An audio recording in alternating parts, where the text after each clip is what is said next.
Subscribe to our YouTube channel and press the bell icon to get the latest updates. Foreign Secretary Jaishankar recently thumbed his nose at the coronavirus to make his way to Tokyo to attend the meeting of the Quad, or the Quadrilateral Security Dialogue, an informal grouping made up of the United States, Japan, India, and Australia. At the meeting, Secretary POMPEO made no bones about saying that the focus of the group was to build a true security framework and how it could counter the threats faced by all of them from the Chinese Communist Party. That is a statement that would have probably made the others uncomfortable because, as critics often say, the Quad is a little shy of speaking exactly what it means to do in the area of security. Secretary Jaishankar was at his blandest, which will again make critics say that South Bloc is pussyfooting around China. But Delhi has been busy, and its silence, or its virtual silence, says much about how Quad fits into the security framework and is to be played at a time of very serious tensions in Ladakh. Secretary Pompeo acknowledged the fact that the group has not focused entirely on security alone by talking about other issues that they were looking at, including economic capacity, the rule of law, and so on and so forth. He said it's not just military, it's much deeper.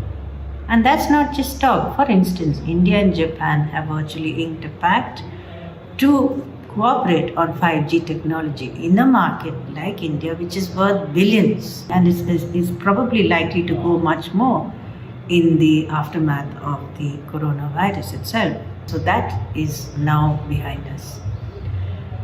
Separately, Australia, the other member of the Quad, despite its huge reliance on China for trade, which is at about 32%, is among the highest of most countries, gave sanction to a massive rise in defense expenditure, which is at about $190 billion. That is really massive. And with Prime Minister Scott Morrison saying that this was justified because Australia was seeing a regional security ambience which was much worse than what was seen during World War II. Meanwhile, Canberra also joined the United Nations in condemning Uyghur re-education camps in Xinjiang, which has annoyed Beijing considerably. Now, while India has yet to include Australia in the Malabar exercises, this is probably because the Malabar exercises may not take place at all. Plus the fact that there is the annual OS index exercises between India and Australia, and that ensures a certain operational commonality between these two countries. So that is a bilateral framework.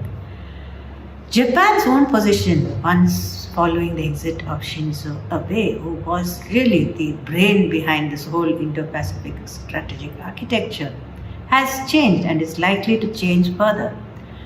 The new Prime Minister SUGA is said to have been propelled to power by pro-China forces, but we still have to see how that works out. Meanwhile, the invitation to President Xi to visit Japan has yet to be withdrawn, despite the fact that Chinese ships continue to operate near the Senkaku Islands.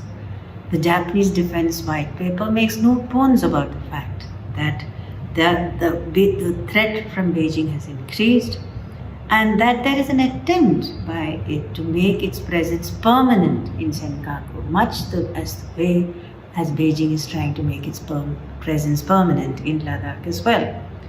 So there is no doubt that the Japan-China relationship is not going to improve in the real future.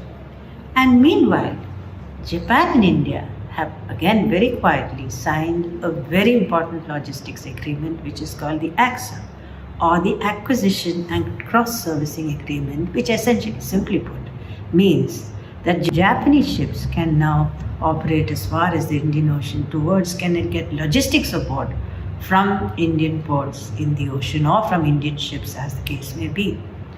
So what it seems is that while Foreign Minister Jaishankar said precisely nothing in his public statement, but consider this: New Delhi has been forging very strong bilateral ties with each of the Quad members, as we have just seen, with the US in signing the BECA, with Australia in OS Index, with Japan in terms of the ACSA, and of course a lot of other things which we are doing with Japan, the 5G and so on and so forth.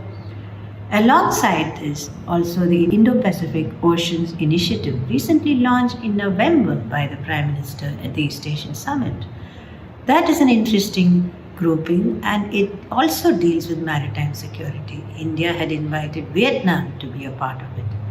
Recently, Vietnam is probably considering taking China for international arbitration on the South China Sea. Separately, in another meeting of the Quad earlier, which was a virtual meeting, New Zealand was also part of it, as well as Vietnam together with South Korea. So when POMPEO says that the Quad must be expanded, it does seem that New Delhi is already on the job. So essentially, at a time when we are seeing a very strong Chinese presence opposite Ladakh, and the Chinese are increasing their missile bases and so on and so forth, India seems to have realized that the Quad can be of value if, and this is a big if, it can effectively interdict the Chinese in the South China Sea or in other parts or across the Malacca Straits. Because remember, China has a huge dependence. Almost 80% of its oil imports comes through the Malacca Straits. That is how the Quad is to be played out, but in a way that the language doesn't upset China, while India bilaterally proceeds to make itself operationally at one with the other three countries. It's like that ace in the hole. New Delhi really can't be sure of anything at this stage, because when it comes to war, if it comes to a very strong conflict, you have to rely on yourself. But it's worth having that ace in the hole, gambling on the fact that China cannot retaliate against everybody at once. I mean, if it is just the Quad, it's the Quad, so-called the Quad Plus, which could include Vietnam, it could include other countries, and all of them being states who are littoral states in the area. And as to whether this whole Quad is working or not, there is the fury of the Chinese Foreign Ministry in what it calls a mini NATO. Whether this view suits India or not remains to be seen, but it certainly irritated the Chinese, and that seems to be good enough for the moment.